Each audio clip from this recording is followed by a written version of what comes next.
आपको किससे डर लगता है? धर्म से कि अधर्म से?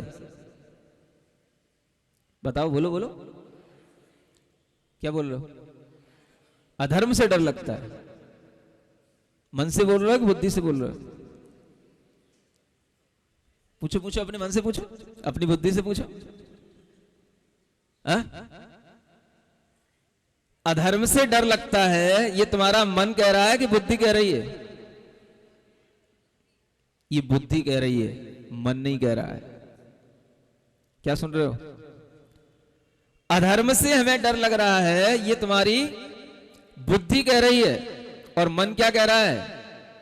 डर तो धर्म से लगता है कि नहीं? दोनों चीजें तुम्हारे पास में।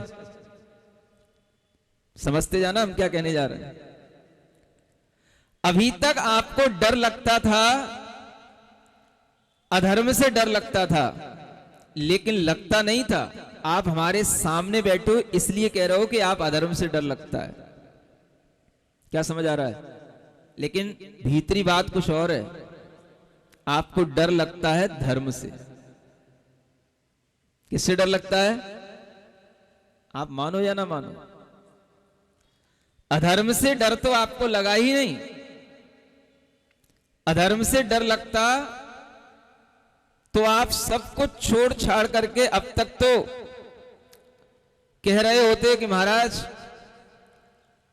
हमें अष्टमूल गुण दे दो, हमको 2 प्रतिमा के व्रत दे दो, हमको 2 प्रतिमा के व्रत दे दो। ये तो आपके लिए होता ही नहीं है। हमें अपना परिग्रह कम करना है, हमें अपनी हिंसा कम करनी है, हमें नियम लेना है। अधर्म से डर तो आपको लगता कहां है? कह रहे हो क्योंकि आपने बुद्धि में धारण कर रखा है कि अधर्म का मतलब पाप होता है और अधर्म से डर लगता है। लेकिन मन क्या कहता है? अधर्म ही अच्छा है। समझ आ रहा है? अब क्या करना आपको? अपनी बुद्धि में जो आ रहा है कि अधर्म से डर लगता है, क्या समझ आ रहा है?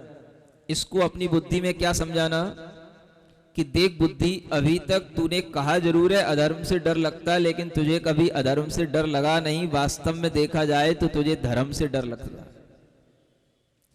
अब मन को थोड़ा बुद्धि के पास पहुंचाना, जो मन का भाव था उसको बुद्धि के पास पहुंचाना, और बुद्धि के अंदर ये बात फीड करना कि आज तक हमें वास्तव में धर्म से ही डर लगा है, इसीलिए हमने धर्म को नहीं किया है। क्या सुन रहे हो?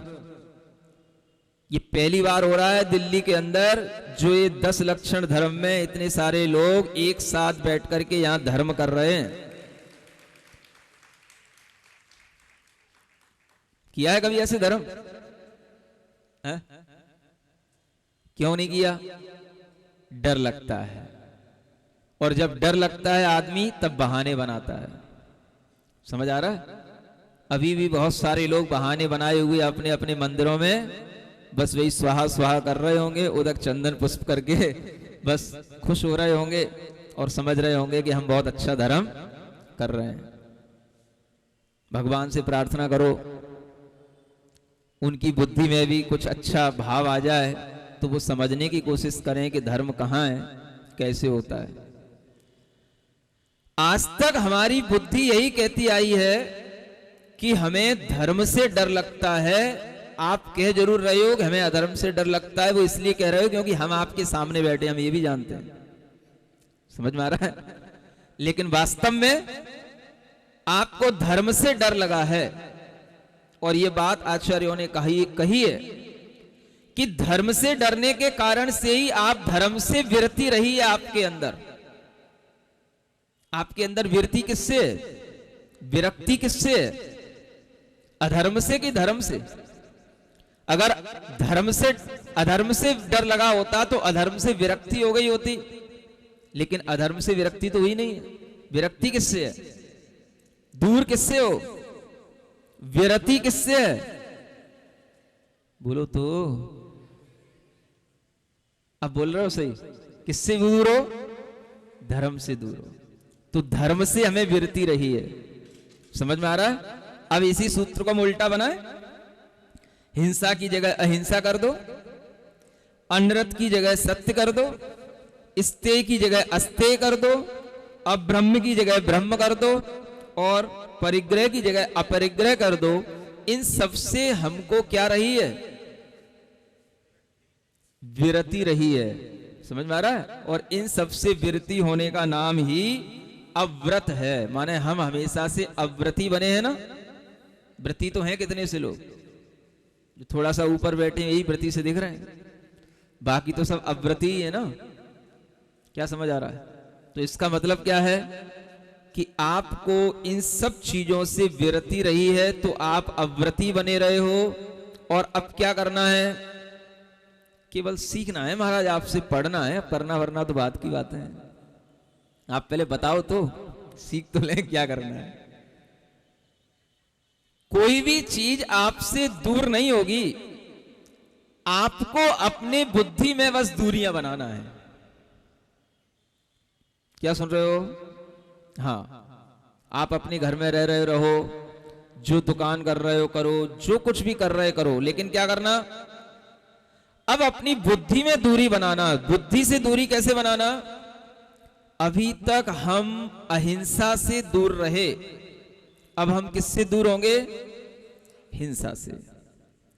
अभी तक हम सत्य से दूर रहे, अब हम किससे दूर रहेंगे? असत्य से। अभी तक हम अचौर्य से दूर रहे, अब हम किससे दूर होंगे? चोरी से। अभी तक हम ब्रह्मचर्य से दूर रहे, अब हम किससे दूर होंगे? कुशील से। अभी तक हम अपरिग्रह से दूर रहे, अब हम किससे दूर होंगे? परिग्रह से। समझ आ रहा है? जो आप कर रहे हो, बुद्धि जहां आपकी लग रही है, बस उससे हटकर के दूसरी जगह पर बुद्धि लगा देने का नाम ही व्रत हो जाता है। और कोई व्रत नई चीज नहीं होती।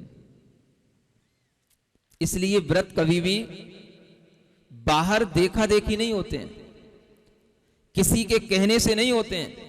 व्रत हमेशा बुद्धि से होते हैं और बुद्धि में ही धारण करके उन व्रतों का पालन किया जाता है। मन अगर नहीं भी कहता है तो एक बार जिसका संकल्प हो जाता है, एक बार जो व्रत ले लेता है, फिर वो अपने मन को वहीं पे लगाता है। नहीं, तूने व्रत लिया ना, संकल्प लिया है ना, संकल्प को लेकर के अब तोड़ने का नहीं। ये कौन कहेगा? बुद्धि। किससे कहेगी? समझ आ रहा है? ऐसे मन पे लगाम लगाई जाती है। और आपकी आदत क्या है? महाराज मन होगा तो सोचते हैं, कोशिश करते हैं, अभी पूछते हैं। किन से पूछते हैं? घर वालों से तो पूछना दूर की बात है, पहले अपने मन से तो पूछ लो। मन ही तैयार नहीं। मन पहले तैयार नहीं किया जाता, पहले किसको तैयार किया जाता है? सुन लो दिल्ली वालों, अगर तुमने ढंग से सुन लिया मेरा प्रवचन और ढंग से तुम्हारी बुद्धि अगर स्थिर हो गई, तो दिल्ली के अंदर भी वो चीजें हो सकती हैं जो चीजें आज तक असंभव समझी जाती हैं, और जिसके कारण से ही दिल्ली इतनी दूर रही आचार्य महाराज की कृपा से कि ये चीजें दिल्ली में संभव ही नहीं है। इसीलिए कौन सी चीजें? वही चीजें बताने जा रहा हूं। अब आप धर्म करने बैठे हो, इसलिए आपको हर एक चीज बहुत अच्छे ढंग से समझाऊंगा। और संयोग से मेरे मन में यही भाव आया कि इन दिल्ली वालों को 7वां अध्याय ही ढंग से समझाना है, क्योंकि ये सब पाप में लगे हुए हैं, पाप का आश्रव कर रहे हैं। इनको पुण्य की जरूरत है। पुण्य कहां से मिलेगा? उदक चंदन तंदुल करने से कोई ज्यादा पुण्य नहीं आता। समझ में आ रहा है? हाँ, पुण्य आता है बुद्धि से। इस तरह से हिंसा आदि 5 पापों से दूर होने पर पुण्य आता है। और ये पूरा का पूरा अध्याय पुण्य आश्रव का अध्याय है।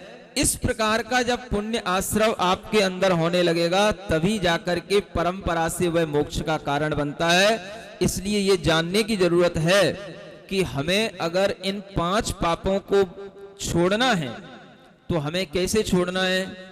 मन से नहीं छोड़ना है। पहले किससे छोड़ना है? बुद्धि से। बुद्धि को पहले दृढ़ बनाना। पाप पाप है, पुण्य पुण्य है, तो पाप से हटना और पुण्य में लगना। एक से विरक्ति होना, एक में रति होना। अभी तक आपकी रति किस में रही? पाप में रही। इसलिए अव्रत रहे। और अब पाप से बुद्धि हटेगी तो किसमें रति होगी? पुण्य में रति होगी, तो आपके अंदर व्रत के भाव आएंगे। तो आचार्य यहां कहते हैं कि आप व्रतों को ग्रहण करें और वो व्रत अभिप्राय पूर्वक ग्रहण करें। योग्य विषय आपके पास जो है उसका जब आप त्याग करेंगे तभी वो व्रत आपके लिए व्रत होगा। अन्यथा ऐसा वो भी व्रत नहीं कहलाता कि हमारे पास कुछ, जैसे मान लो आपको जुकाम हो गया, सुन रहे हो, और आपका मन हुआ कि जुकाम में दही के लिए डॉक्टर ने मना किया, दही नहीं खाया जाता है, तो हम दही नहीं खा रहे हैं, नींबू नहीं पी रहे हैं, तो क्या हो गया? ये हमारा त्याग हो गया। ये त्याग नहीं कहलाएगा, ध्यान रखना, क्योंकि आपने योग्य विषय का व्रत नहीं लिया, आपने अयोग्य विषय का व्रत ले लिया, वो आपके योग्य है ही नहीं। व्रत वह होता है जो आप कर रहे हो, आपके लिए उपयोगी हो, लेकिन फिर बुद्धि से वो आपको अनुपयोगी लगने लग जाए। क्या समझ आ रहा है? स्वस्थ बैठे हो,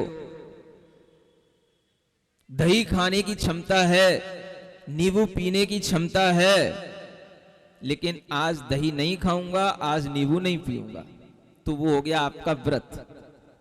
समझ आ रहा है? आपके लिए रोग हो गया, डॉक्टर ने कह दिया आज इनको कुछ मत खाना खिलाना, केवल बस थोड़ा थोड़ा 2 चम्मच इस दवाई के साथ में पानी पानी पिलाते रहना। क्या सुन रहे हो? आपको उपवास का फल मिलेगा? नहीं मिलेगा। क्यों नहीं मिलेगा? क्योंकि आप बुद्धि पूर्वक उससे विरक्त नहीं हुए हो। किससे? जो चीज आपके लिए खाने की थी उससे आप विरक्त नहीं हुए हो, और जब तक विरक्त नहीं हुए हो तो वह आपके लिए विरति नहीं, और विरति नहीं तो वह व्रत नहीं। समझ आ रहा है?